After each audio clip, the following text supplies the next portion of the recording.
BJP ने अपने ही party के माइनॉरिटी विंग के ऑफिस बियरर को प्रिसाइडिंग अफसर बनाया। यानी कि जो शख्स घोषित भाजपा का सदस्य है, उनका ऑफिस बियरर है, पदाधिकारी है, उस माइनॉरिटी विंग के सेक्रेटरी को प्रिसाइडिंग अफसर बनाकर उसकी देखरेख में चुनाव कराने की घोषणा करी। चुनाव में जब वोटिंग समाप्त हुई और काउंटिंग की बारी आई तो इस भाजपा के ऑफिस बियरर प्रिसाइडिंग अफसर ने किसी भी पार्टी के इलेक्शन एजेंट को आगे नहीं आने दिया। आप सब जानते हैं, आप सब चंडीगढ़ मेयर चुनाव देखते आए हैं, जब भी वोटों की गिनती होती है तो इलेक्शन एजेंट, तमाम पार्टियों के इलेक्शन एजेंट अपनी आंखों के सामने काउंटिंग टेबल पे खड़े होकर काउंटिंग करवाते हैं। लेकिन पहली बार इतिहास में देखा गया कि इलेक्शन एजेंट्स को दूर कर दिया गया, उन्हें टेबल के नजदीक नहीं आने दिया गया। और उसके बाद जो हुआ, आपने देखा कि कैसे भाजपा के इस पदाधिकारी ने, जो प्रिसाइडिंग अफसर था आज के चुनाव का, उसने अपने पेन से बैलेट पेपर पर इंक लगा लगाकर उस सारे बैलेट पेपर को इनवैलिड किया और फिर चुनावों की गिनती में, वोटिंग में, वोट काउंटिंग में उस एक एक बैलेट पेपर को इलीगल घोषित किया। पहली बार चंडीगढ़ मेयर चुनाव में कुल 36 वोटों में से 8 वोट इनवैलिड घोषित कर दिए गए। इतिहास में आज तक नहीं हुआ।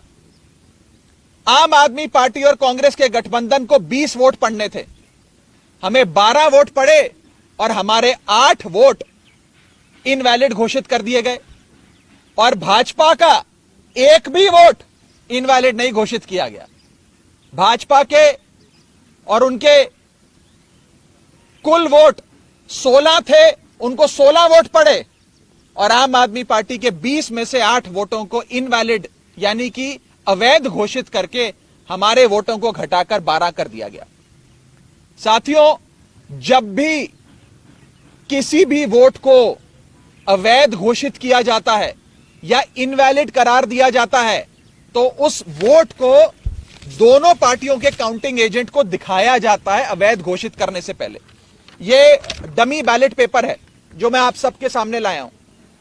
जब काउंटिंग के दौरान इस प्रकार के बैलेट पेपर को इलीगल घोषित किया जाता है तो प्रिसाइडिंग अफसर, अगर मान लीजिए मैं प्रिसाइडिंग अफसर हूं, तो मैं दोनों पार्टियों के इलेक्शन एजेंट को वो दिखाऊंगा बैलेट पेपर की, देख लीजिए यहां इनके निशान बाहर लगा हुआ है, ये इनवैलिड है, मैं इसे अवैध घोषित कर रहा हूं। ऐसे दोनों पार्टियों के इलेक्शन एजेंट को दिखाया जाता है और दिखाने के उपरांत उनकी सहमति से, और जो डीसी चुनाव हैं, जो डिप्टी कमिश्नर बैठे हैं, उनकी सहमति से इस वोट को अवैध घोषित किया जाता है।